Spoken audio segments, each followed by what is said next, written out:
Well, thank you very much. I'm going to be talking about why we voted to leave the European Union. And we're rapidly approaching the one-year anniversary of this historic vote. And I'm sure we all remember where we were on June the 23rd, 2016. Will probably never forget talking to a journalist from the Financial Times that morning who said, well, I can't quite believe what's happening. We voted to leave the EU. Sterling is falling through the floor. Prime Minister David Cameron has resigned. I find it quite odd that the Prime Minister resigning is only our third most important story. So what I'm going to be summarizing over the next 25 to 30 minutes are the core findings of our book, Why We Left. And obviously this is a really key question. As Vernon Bogdanor, the constitutional historian, reminded me on the day after the vote, this was probably the first time in British political history when the people asked Parliament to do something that most of those in Parliament did not want to do. And so in terms of symbolic and highly significant moments, I mean, it's really hard to think of something that is perhaps of this magnitude in British political history. And this is the Brexit map. The darker the shade of blue, the higher the support for leave. And you can see the real strongholds of Brexit down the east coast, wrapping around Norfolk and Essex, also into the southwest. And you can see how London and the university towns of Oxford and Cambridge are very white, and also Scotland. And this was really the reality that confronted all of us the day after the referendum, as we realized that our country had essentially been divided along three levels: by social class, by generation, and by political geography. And it had really big implications for our leaders. David Cameron, the gambler. If he'd won, he would have gone down in history as probably the most successful prime minister in post-war Britain. Surprise majority government in 2015, winning the Scottish referendum, winning the AV referendum, less memorable, but nonetheless, and keeping us in the EU. But instead, perhaps will go down as the third prime minister in post-war Europe who will forever be remembered for one thing: Anthony Eden and Suez, Tony Blair in Iraq, David Cameron and Brexit. Jeremy Corbyn, looking as confused as he did during the referendum campaign, not quite sure what he thinks and believes on this particular issue. And also, as we discuss in the book, that look is reflected in the data. 43% of the population during the referendum campaign said they did not know where the Labour Party stood on the question of EU membership. This was the party of Tony Blair, the party that toyed with taking us into the euro, the party that presided over the accession of Central and East European states, and the party that was suddenly confronted with the reality of nearly 70% of Labour seats voting for Brexit. A reality that will haunt the party in about 5.5 weeks' time. Nigel Farage, celebrating, achieved the two things that he'd campaigned for since the early 1990s, referendum on EU membership and then the vote for Brexit.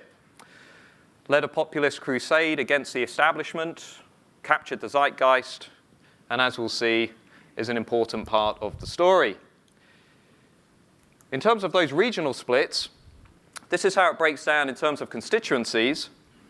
And you can see how the Brexit vote really drew much of its strength, not from London or Scotland, obviously, from the Midlands, from the north, the southwest, the historic birthplace of Euroscepticism. Many of those early Eurosceptic movements came out of the southwest. And interestingly, at the general election this year, it will be the southwest, I'm willing to gamble, that will also remain very loyal to the Conservative Party during the Brexit election. And Wales, of course, where Brexit was also a majority view, though historically held by Labour. The industrial and working class communities in Wales turned against the official advice of their historic political party. And of course, in England, overall, the vote to leave the EU was not 51.9%, but was 54%. And if you look at how the Brexit vote breaks down by party ID, it quickly becomes apparent just how divided we really are in the aftermath of this vote, in terms of the Conservative Party, Labour, Lib Dem, even the SNP, to a lesser extent Plaid and the Greens, this was a moment that transcended traditional party lines, that cut directly across our traditional left-right political allegiances. In fact, only the UK Independence Party was really united in terms of the views of its voters on this issue. I sort of asked myself late at night, who are the 7% of UKIP voters who voted to remain? Maybe.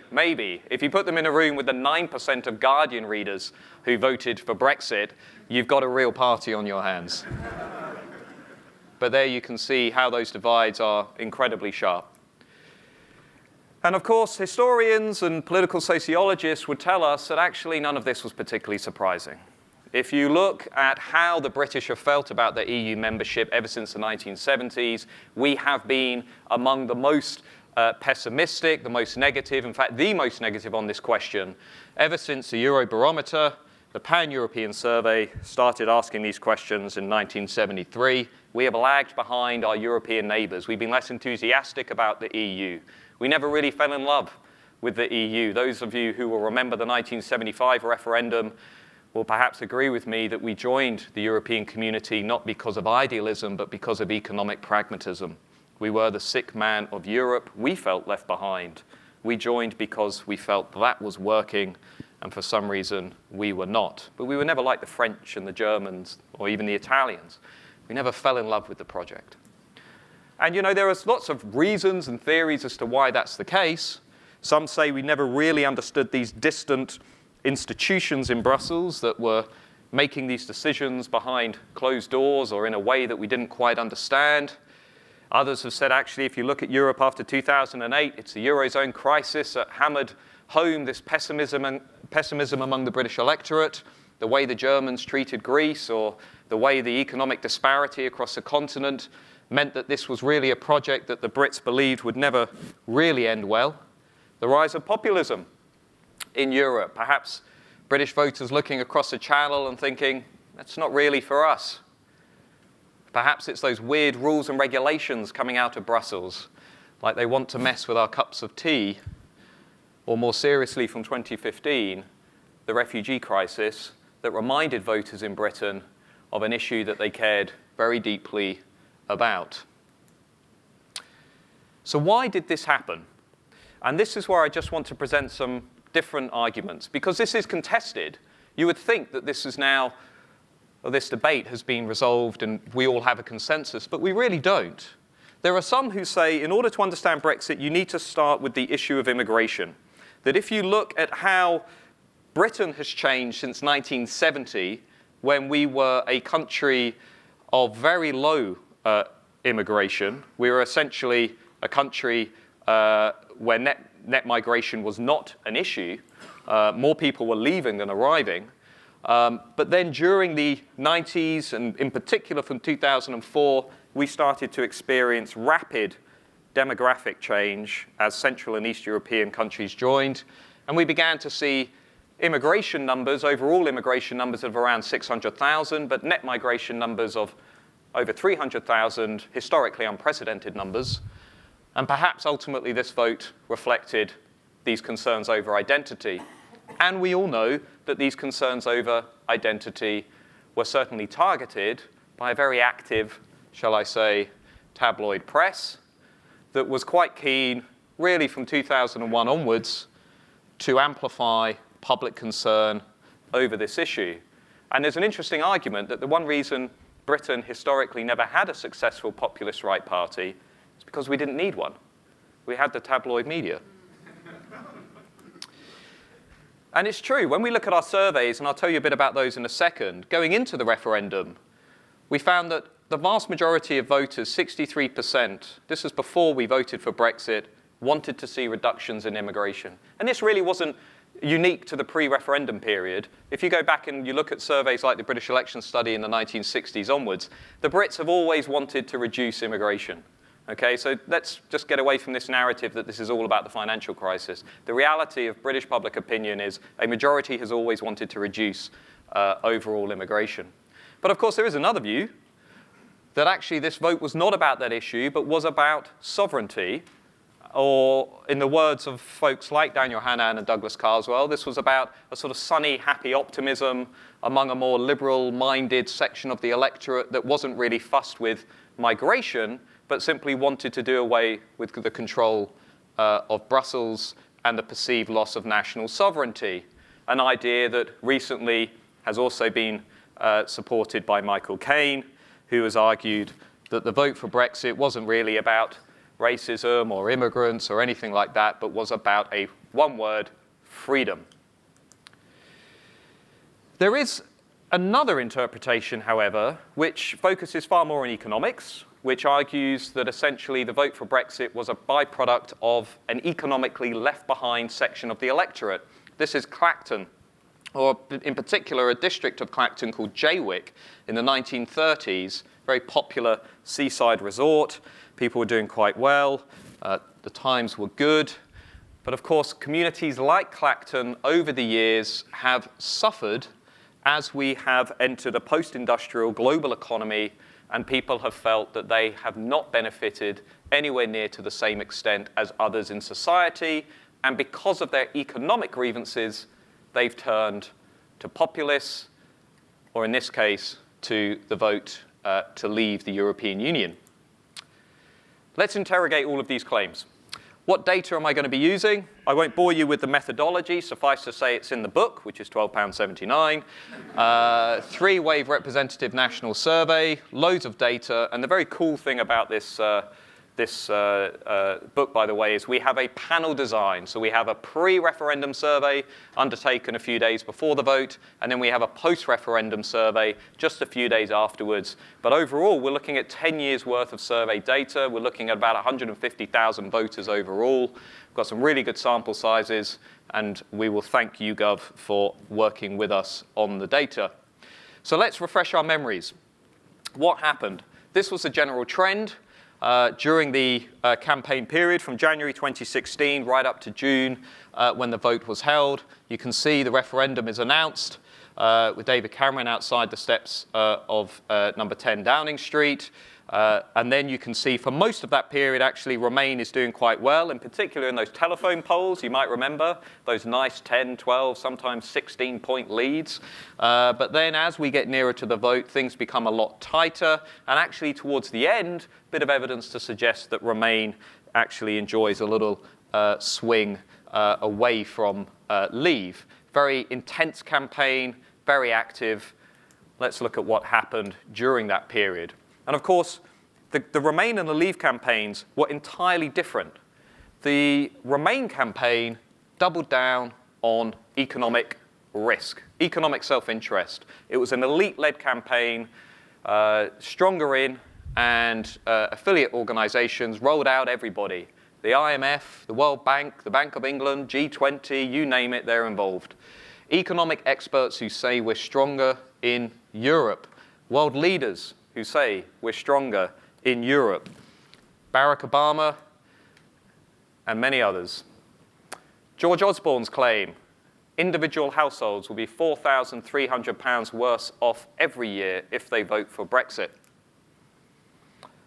World War III may erupt if you vote for Brexit. Along comes Christine Lagarde. The consequences of Brexit would be bad to very bad. Barack Obama will be back. We will be at the back of a long queue for a trade deal. Donald Tusk, slightly misrepresented, but nonetheless, this is a homepage on BBC that would greet your average voter. Brexit could destroy Western political civilization. And that comes out 10 days before they go into the polling booths. Was Remain wrong to double down on risk? Not necessarily. We asked voters to tell us how risky they thought Brexit was on a scale of 0 to 10, where 0 is not risky at all, 10 is very risky. And overall, you can see how most voters cluster at the end of risky. In fact, over half of our sample, 54%, felt that Brexit was a risk. They accepted the argument. But that risk approach was also problematic because we also look at What was it that dampened people's perceptions of risk? What is it that made them think Brexit was not a risk to them or to the nation? And what's really interesting is that if you felt left behind economically, if you felt anxious over immigration, if you were worried about the control of Brussels over the national economy, and if you liked people like Nigel Farage or Boris Johnson, you are much less likely to see Brexit as a risk. But if you were those folks in Jaywick and Clacton and up and down the East Coast who felt that you'd not had much of an inward investment over the last 20 years, or maybe you weren't keeping pace with the bankers and the financiers and all the folks that you're seeing in the media classes every day, well, chances were you may have concluded, I haven't really got that much to lose. And your perceptions of risk were much less notable. The Leave camp, on the other hand, came out with this big slogan, let's take back control. Very shrewd to focus on issues like the National Health Service initially. This was a focus that really played well. In fact, in the book, we talked to Remain strategists who felt that the NHS focus was an incredibly clever move by Vote Leave because not only did it allow them to enter into that immigration debate in a more legitimate way, because we know that people associate the pressures on the NHS with immigration, but also this was an institution that is cherished by who? Older, white, working class, lower middle class voters who are more likely to back Brexit. Very clever move. Boris Johnson comes out to make the case for Leave, but so too does Nigel Farage and the more populist element of the Eurosceptic camp. So we've got a fragmented campaign on the Leave side. And we had lots of journalists, lots of pundits at the time saying, look at how divided they are. Surely they will never win. Farage and the populist element are very quick to target these concerns over migration and in particular the refugee crisis. This was a famous poster that was unveiled. Many felt the timing was poor given the murder of Jo Cox. But what you can see is a double down on the issue that had really propelled UKIP to the forefront ever since 2010. And what was interesting is we asked voters just before they went in to vote about how they felt about the EU. And I think generally we don't talk enough about the role of emotion in politics. We view politics as a rational, transactional thing where you just assess the costs and benefits and that's it. And one of the things we try to do in the book is remind people of the importance of emotion in politics. And we asked them, how do you feel about the EU? Do you feel angry, happy, disgusted, hopeful, uneasy, confident, afraid, proud? And the dominant feeling, this is across the whole sample, not just Leavers, but the dominant feeling was uneasy. So I'd suggest to you, at least this is part of our argument, that the Leave camp, while unpopular among folks in London and the university towns, was from the get-go running a more emotionally resonant campaign. It's interesting to note how high the feeling of anger is. And in fact, if you aggregate all of these feelings, 50% of the sample felt negative, 32% felt positive. So as a population at broad level, instinctively, we weren't really on board with this idea of the EU. And those who felt really positive, only around about a third of the population. But I'll come back to those folks in a second. And then we asked them, how did you feel about the actual referendum campaign? And this is where you can begin to understand the disconnect. Because more people felt that the Remain camp was negative. More people felt that the Leave camp was positive. More people felt that the Remain camp was weak. More people felt that the Leave camp was strong. Who do you feel these campaigns represented? More people felt the Remain camp represented the establishment. More people felt that the Leave camp represented ordinary people. The disconnect, the roots of the Brexit vote, at least in the campaign, were clearly evident. And these were the two figureheads who were trying to drive home those messages, and they were coming from very different angles. Although from June the 1st, both Vote Leave and the populist element put the pedal down on immigration. And if you go back now and you look at the newspaper coverage, it's very clear. From June the 1st, over those last 22, 23 days, there is a joined focus on immigration. But these two campaigners really mattered to drawing together that sense of unease and those concerns over being left behind and also over immigration. because they appealed to quite different sections of the electorate. Boris Johnson, overall, is far more popular than Nigel Farage. He's more popular among the working and lower middle class, and he's more popular among professionals and folks with a bit more money. Nigel Farage is much less popular among the middle class and the upper class, but he is notably more popular among blue-collar workers and people in Clacton, right, as an example. And so through this fragmented campaign, even though they weren't really talking, they were able to actually appeal to different sections of the electorate through these issues that were focusing on migration and sovereignty. And in fact, if you want to understand how important Boris really was, even after we control for things like income, class, attitudes towards various issues, if you held a positive view of Boris Johnson, you were significantly more likely to vote for Brexit. Would Brexit have won without Boris Johnson? I leave that question hanging in the air. Not the whole story, though. Here you have the populist right element, of course, running up and down mainly Labour-held territory during the referendum, going into areas like South Yorkshire, towns like Doncaster, the northwest and northeast, trying to deliver a more populist part of the Eurosceptic message, and really from 2010 onwards causing a big problem for this guy, who really doesn't know how to respond to this new insurgent in British politics. And of course, what's interesting about UKIP is, in a way, between 2010 and 2015, what it's doing is it's galvanizing those social groups who would go on to vote for Brexit in June 2016. And just to show you, this is the UKIP vote in 2009 at those European elections, when UKIP does quite well, doesn't win them outright, but does quite well. And you can see the noticeable stronger levels of support down the east coast, around the south coast, and into the southwest. Let's fast forward 5 years. 2014, UKIP wins the European elections. By this point, it's polling upwards of 40% in lots of areas that would go on to vote for Brexit. Let's fast forward 1 year. 2015 general election. By this point, UKIP's pulling in 4 million votes, 13% of the national vote. Labour areas as well as Conservative areas, cultivating the territory that would go on to vote for Brexit.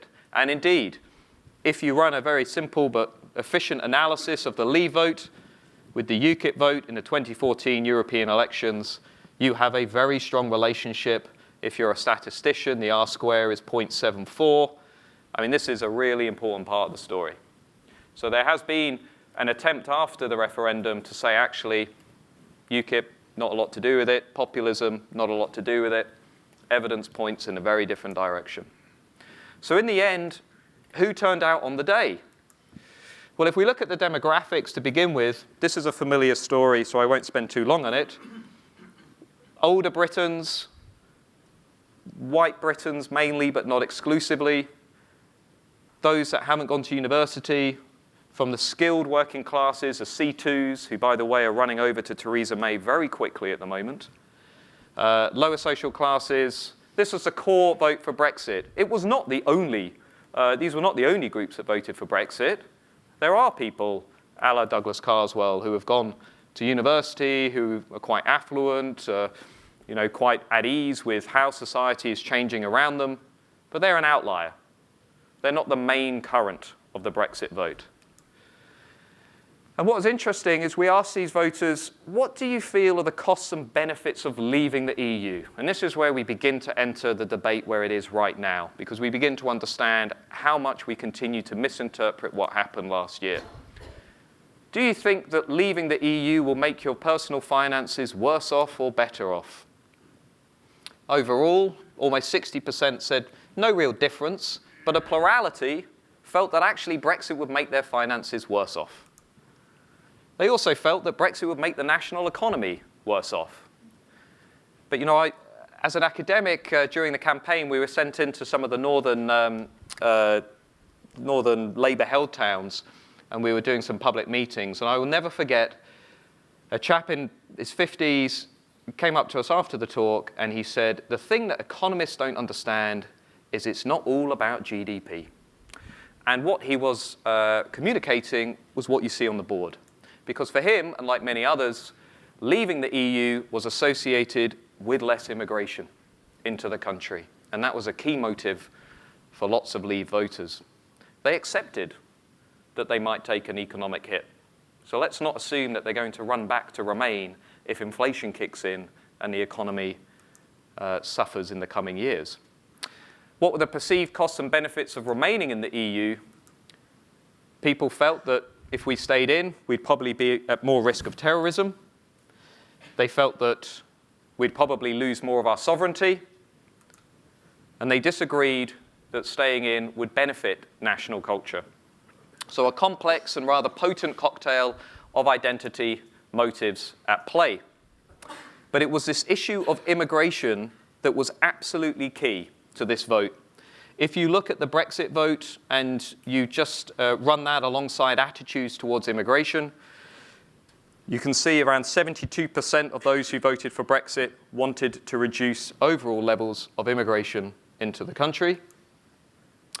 Not just us who find this. If you look at another source of data, you can look at the British election study. Support for Brexit rises quite dramatically as you become harder in your views in terms of having or wanting fewer migrants entering the country. We could also ask Leavers in their own words, a nice open-ended question. Why did you vote to leave the EU? And it looks a little bit like this. So that's taking all the responses, putting them in a word cloud. And if you're interested, as I'm sure you are, I'm guessing you know what the word in the middle is. For Remainers, economy, rights, trade, human future, security. Two completely different universes, completely parallel debates going on. One about economics, the other about identity. Now, what was really interesting is those attitudes towards immigration also got you into the polling stations. If you felt negatively about immigration, if you were anxious about that issue, you were significantly more likely to vote to leave the EU, to turn out on the day. And that's really important because when we wonder why a large section of Britain basically ran to the polling stations to vote for Brexit, okay, one of the really big motivations wasn't just a sort of abstract feeling of what was happening to the country, it was very specific. They wanted to express their views on this key issue. And if we put it all together, and we go into a lot more detail about this in the book, we've got a whole set of arguments here about risks, about emotions, about costs and benefits, key issues, and we've also got these preferences about leaders like Boris and Nigel Farage. And if we model just what are the really big factors driving Remainers and Leavers, and this is some stuff from the book, chapter 7, I think, what you can see in terms of the right-hand side with the red bars are the really significant drivers of the Leave vote after we control for all kinds of things like people's backgrounds and their views towards various issues. And basically, if you felt that the British economy would broadly be okay, but in particular, if you felt that there'd be less immigration, that you would have more control over that issue, that was a really fundamental driver of the vote to leave. If you like Nigel Farage and Boris Johnson, if you were getting those really big cues during the campaign from those two figures, that was also very significant. But this also tells us where Remain went wrong. If you felt Brexit was a risk, you were significantly more likely to vote to Remain. And so their strategy wasn't necessarily wrong, it just wasn't enough on its own to match the emotional intensity of those identity concerns among groups of voters who had already minimized the risks of Brexit because they felt they weren't really getting anything out of the current settlement. The current social contract wasn't working for them.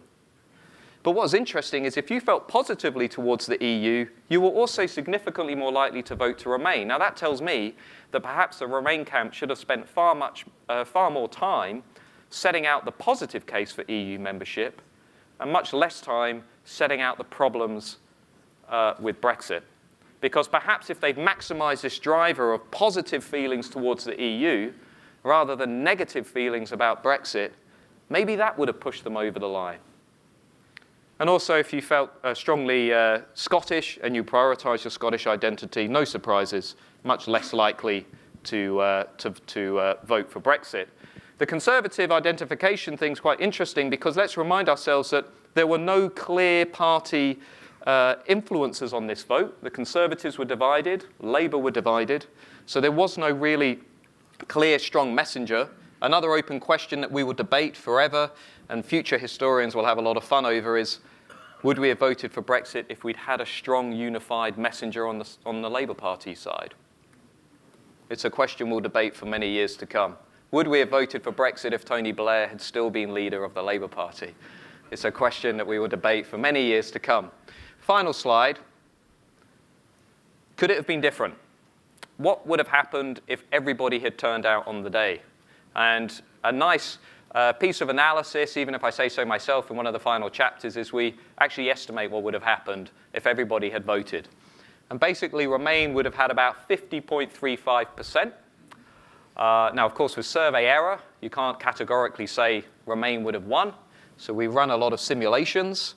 And under those simulations, the findings suggest the odds of a Remain victory would have been about 1.94 to 1. So Remain would have won probably in about 66% of all of those 1 million referendums. But of course, we will never know what the outcome will be, as we are now in a world where Brexit means Brexit. So 4 key findings. The fundamentals of the Brexit vote were baked in a long time ago.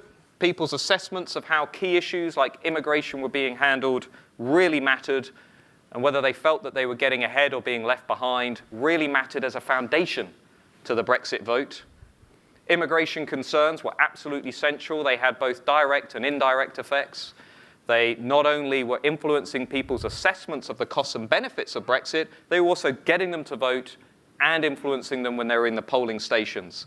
Massive issue for Brexit. Absolutely ran through the whole vote. The Leave camp, some people laughed at the Leave camp at the time, but the Leave camp found strength through its disunity. It was able to patch together a coalition of traditional social conservatives and blue-collar workers, and that coalition had been coming for a long time, but both Boris Johnson and Nigel Farage played key roles in actually pushing that coalition to vote on June the 23rd. So we'll now go into questions, and thank you for listening to our research.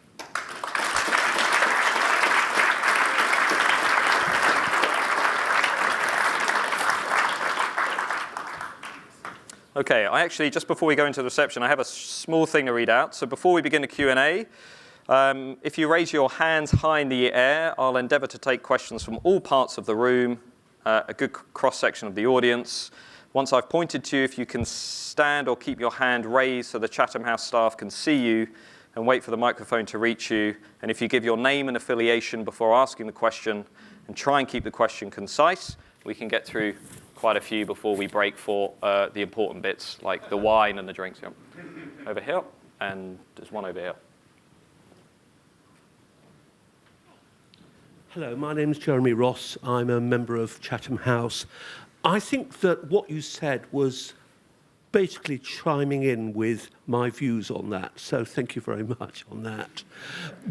My question is this: why is it that British politicians, along with politicians across the European Union, never actually made any effort to make their policies and their institutions relevant to ordinary people? Okay, I'll just take one more. There was a chap down here. Sorry, just there's one here. John Wilson, I'm a member of Chatham House and a journalist. I've also been 50-odd years in politics, and I put it to you that mankind are fundamentally selfish, greedy and lazy, and that therefore the result was entirely predictable. But my main question is, how many years do you think it will be before we know which side was right? Well, that's okay. So Let's start with the first question. I mean, why didn't people spend more time making the passionate case for Europe? I think, to go back to one of my starting points, let's just rewind and go back to 1970 and just think about, as we went into that first referendum, why it was we voted in. And I remember a book by David Butler on that first referendum, and or Sir David Butler, and he made the point that even after we voted to join the European community, support had been wide but not deep. And what he was trying to pick up on was that there was no real passionate endorsement of this project in the same way that you saw, same way that you could see in France and Germany and other European countries. And we joined for economically pragmatic reasons. I think this data is pointing to the conclusion that a large section of the British electorate looked at the European Union in the spring of 2016, and in a similar way, shaped by their concerns over migration, shaped by their concerns of being economically marginalized, they just felt that this wasn't working for them, whether it was related to the refugee issue, whether it was related to economics and so on. So I think that is one of the key messages that shines through the data. Why didn't politicians make a more aggressive case for EU membership over the years? Largely because there weren't the domestic incentives to do so. I mean, the only passionate politicians that I can think about on this particular issue were ones where, they really didn't have a hope of getting into power anyway. I mean, Nick Clegg's a great example in terms of his stance now on Brexit. There's no real strategic interest for the mainstream politicians amid a Eurosceptic population to make this passionate case, which is unfortunate for some. But the reality, France is very different at the moment. Why is Le Pen struggling against Macron? Because she is in a context, unlike Britain, where 60 to 70% of the population like the EU. They like the euro. So she's struggling amid a very different context. So might things have been different perhaps, but let's never forget that we're also in a context in which the media were fulfilling the role that perhaps a populist Eurosceptic party in other countries may have fulfilled.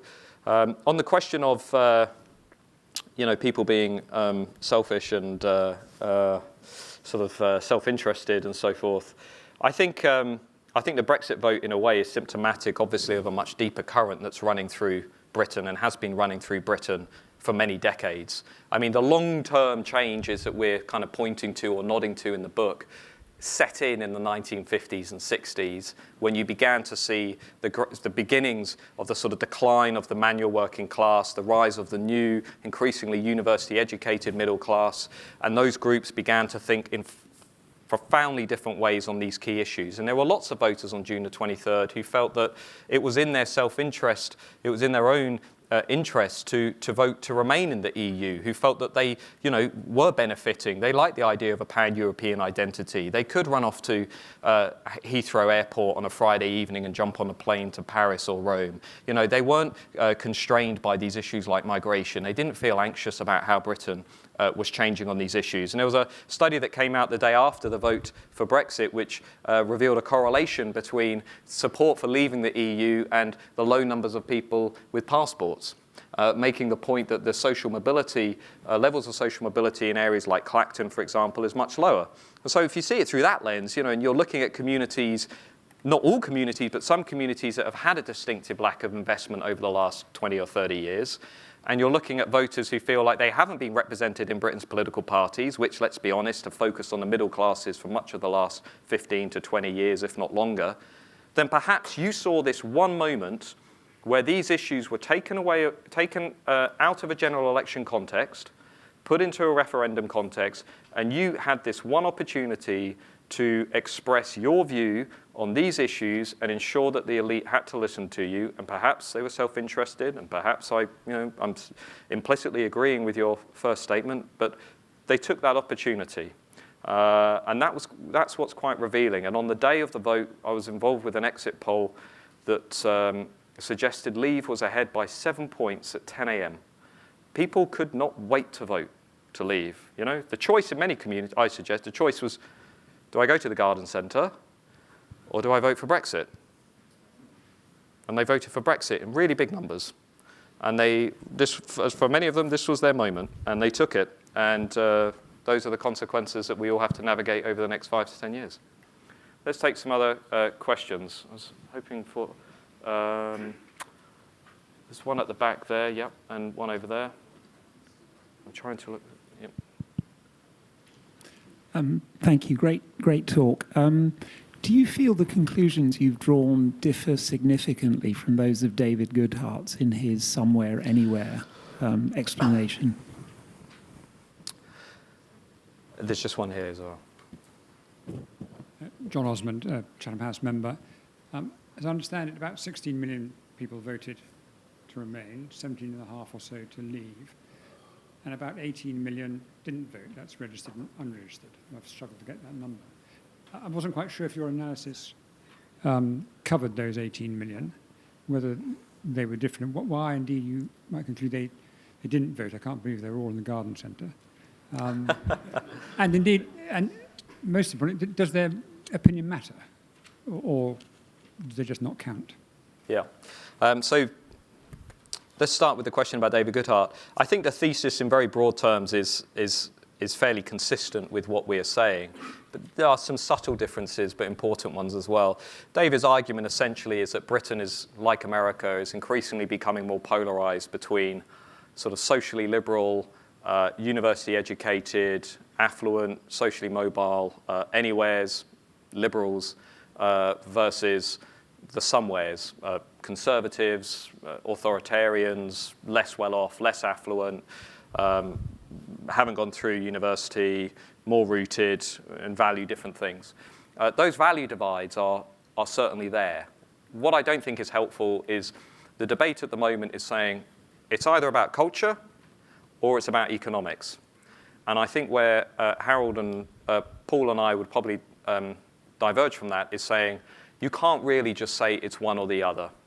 Clearly, as the analysis that I've just presented has shown, is that if you look at, say, groups in Britain that have been economically marginalized and feel that they've been cut adrift from the social contract in this country, or it hasn't worked out for them, clearly, those groups were downplaying the risks of Brexit, right? Were becoming more willing over time to entertain this what is quite a radical political choice, largely, shaped by their surroundings. But also, we can see the power and the potency of those identity concerns and those worries over immigration, which, as an issue, has been handled pretty poorly by most of the current generation or recent generations of politicians who have given undeliverable promises on net migration, for example, who never really communicated various policy choices like the decision to lift transitional controls in 2004, and so on and so forth. So it's not either or. And I think with some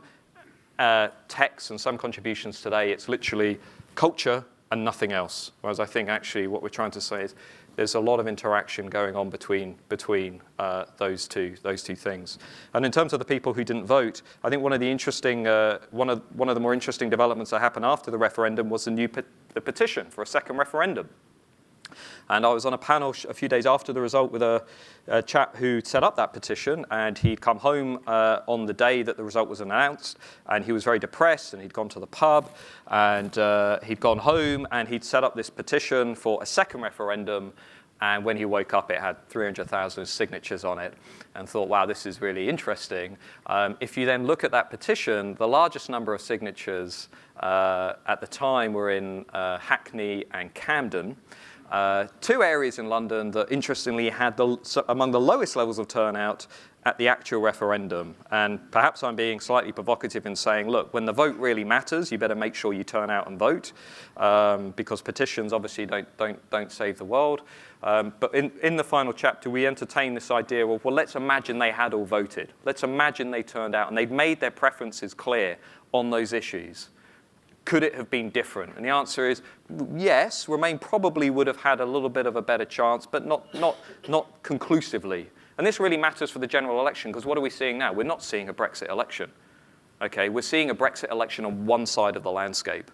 We're seeing UKIP voters go to the Conservatives, and very quickly. And if you want to understand the Conservative bounce at the moment, it's a lot of those Brexit voters, in their eyes, either going home to the traditional Conservative Party or going to the party that will actually deliver Brexit in their eyes. On the other side of the landscape, what we are not seeing are Remain voters rallying around the Liberal Democrats or the Labour Party. In fact, one of the interesting developments in Britain over the last 2 weeks that somebody has to explain is why so many Conservative Remainers are staying with the Conservative Party. And I'd suggest to you, because a lot of those Conservative Remainers were reluctant Remainers. And after the vote, they simply said, well, okay, let's try and make this work out. Because the new divide in Britain actually is not 52-48. I would suggest the divide in Britain is 69-21. Because if you look at the latest YouGov polling, basically 69% of the electorate say either I voted for Brexit and I want it, or I didn't vote for Brexit, but I'll accept it. The percentage of voters now who wants to end Brexit or overturn it or have a second referendum is 21%. And that is not a foundation for a national political movement that is capable of overturning what happened last year. So Britain is changing very quickly, but not in the way that I would suggest lots of Remainers would like it to change. I think we've got time for a final round of questions. Sort of looking around, trying to, okay, there's one up there, there's one over here. Sorry, there's one here actually in the front. Take the front one first, and then there's one at the back. Thank you. Catherine Brown, I'm a Chatham House member. Many of the reasons that people voted Brexit will be difficult to deliver in the short to medium term. Will that matter to those who voted? And there's just a question just here. John Satori, member of Chatham House. What I was wondering was what the data suggests in terms of the support for a hard Brexit at the time of the referendum versus something softer than that. Yeah, so two really current questions. I mean, in terms of the first, I think the question of will Leavers ever be satisfied is kind of running through your question, right? On the issue of free movement, what kinds of reforms would satisfy most Leavers? And when I showed you the chart showing that lots of Brexit voters just want less immigration, well, will a new immigration policy deliver that? My instinct is probably no, and it probably won't satisfy them on that particular issue for a couple of reasons. One is past migration flows, past changes in Britain mean that lots of communities are changing very quickly anyway, and lots of voters won't interpret that as migration flows of the past. They'll interpret that as things that are going on right now, and they will maybe feel that things are moving too quickly. It's important to note, by the way, that the idea that support for Brexit was strongest in all white communities and lowest in more ethnically diverse communities is misleading.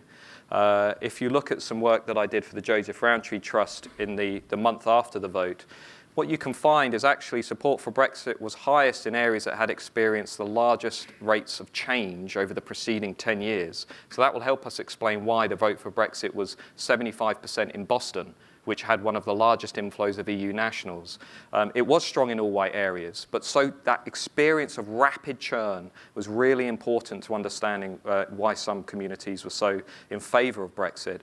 And so I think it's unlikely that these kinds of reforms that we're hearing about in the papers, 5-year visas, a clampdown on welfare and changes to the welfare system will satisfy these voters. Why do I say that? Because Cameron's renegotiation didn't satisfy these voters.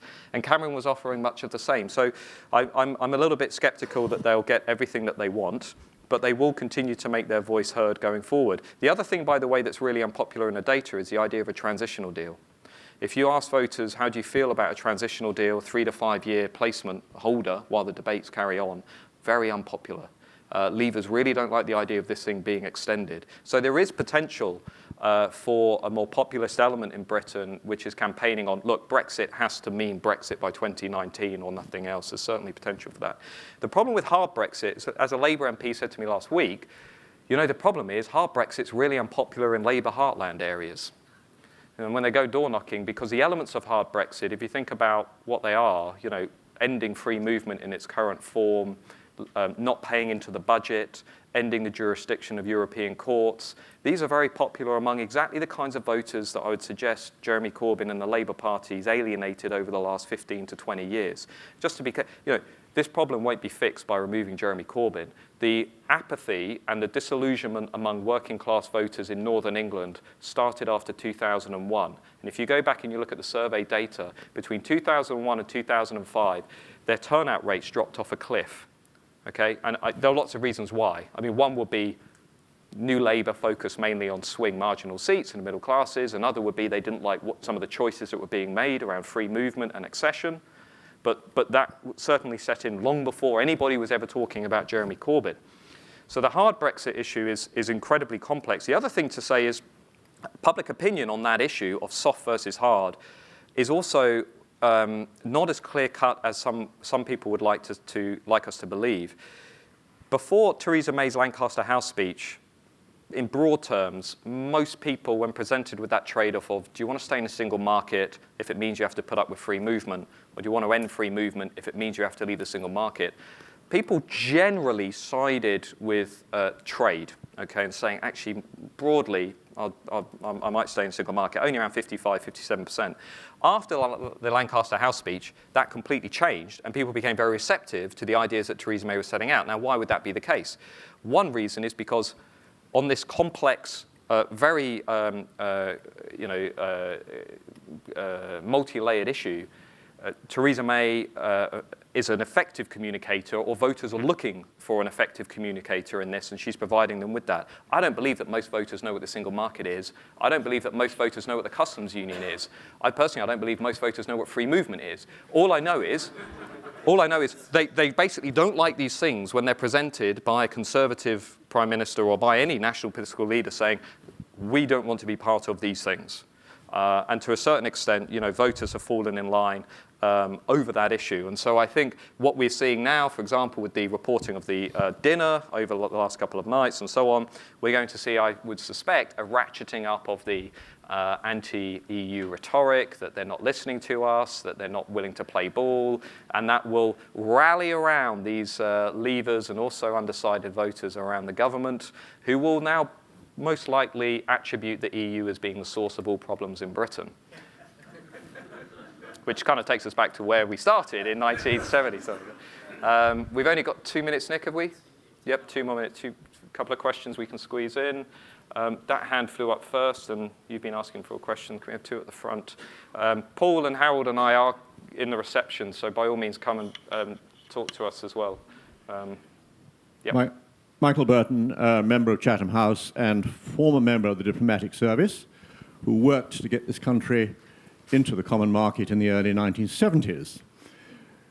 My question is, since your research shows that fear of immigration was such a dominant driver in the exit vote, and even in areas where it was plainly very risky from the point of view of people's livelihoods, like in Sunderland, where the Nissan Works was, and that could put that all at risk, why wasn't all this predictable?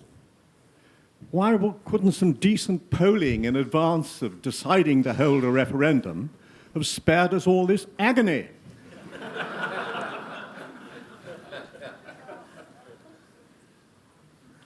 Hello, my name is Richard Sanders, member of Chatham House. What was the role of social media? Okay. Just to clarify, I'm on the record, aren't I? Yeah, okay. Why didn't they see it coming? Some people did see it coming. And if you had been looking at British politics closely for the 10 years, 15 years preceding the vote, you could see all the ingredients that would come together. You could see working class disillusionment that kicked in the early 2000s. You could see rising concerns over immigration that weren't being dealt with seriously, but instead were being given undeliverable promises. You could see the coming of Jeremy Corbyn and the lack of an effective messenger for Remainers. You could see a section of the electorate that had been telling us, either through abstention or by voting for UKIP, that they were feeling economically cut adrift and were incredibly anxious over the issue of immigration. And so the currents that all led into that Brexit vote were perfectly visible. And the Remain camp were clearly aware of that. It's interesting. The Remain organisers, when you talk to them, they know all of this. Their research sort of was telling them all of this. But in the words of one senior organizer, when we said, what about immigration? He said, we decided to take immigration off the table. And so when you took that away and your flank was completely open on that issue, it didn't matter what you were saying about economic self-interest. It didn't matter what you were saying about economic risk. If you're not talking about the big elephant in the room, I think that fuels voter suspicion, and I think it fuels voters' doubts. And as a consequence, you know, well, we all saw what happened in June. And, you know, I'm on the record, but I'll tell you anyway. About 4 weeks before the vote, because I've been interviewing various people in the campaigns, I did text somebody who was quite close to David Cameron, and Paul and Howard and I had done a piece in the FT looking at the enthusiasm gap, where you could see Leavers were really up for this. You know, Leave voters were saying, not only am I voting Leave, I'm going to turn out, I'm enthusiastic about this, I'm more interested in this. And you could see when you looked at Remainers, on the other hand, they say, well, I'm voting Remain, but I'm not that certain to vote. I might be doing other things. You know, that was the general vibe coming from the two groups of voters. And I'd had a text exchange with a political advisor, and I said, I got a funny feeling, I think you're going to lose this one. And he never replied. Now he's making lots of money in the city. So, yeah, and so yeah, that was the thing. And social media, we'll never know. I think everybody says social media is the big game changer, and apparently social media is what elected Donald Trump. I'm not entirely convinced by that. I think because everybody's got social media now, it's just, you know, the playing field has been leveled. Both Remainers and Leavers were using it. There was an interesting thing, though. When you asked Remainers at the time, where are you campaigning, where are you targeting? And they would say very enthusiastically, well, we've got loads of people outside university towns. We've got people in Oxford and Cambridge, Manchester, Sheffield. We're getting great responses. We've got people holding balloons outside underground stations in London. And then you talk to Leavers and they'd say, well, you know, we're running this very sophisticated, ruthless Facebook operation. And they ran a very big social media competition where you had to predict the outcome of the Euro Football Championship. And in order to do that, you had to give away your data, which of course allowed them, gave them a war chest of data. But I remember sort of thinking to myself at that time, why on earth are they targeting university towns? Because most people will then have left university towns during the exam season and the marking season, and they will have probably gone home to mum and dad. And you know, it didn't seem to me as ruthlessly sophisticated as some of the organisers were having us believe. And of course, if we've learned anything in British politics over the last few years, and we will all be reminded about this in early June, it's that when you hear enthusiastic organisers telling you how passionate the 18 to 24-year-olds are, okay, that's a warning sign. That's a big warning sign, okay? But I'll finish there, and Jack's here. If you're interested in reading the research, Jack's here to help sell some books. So thank you very much for coming along.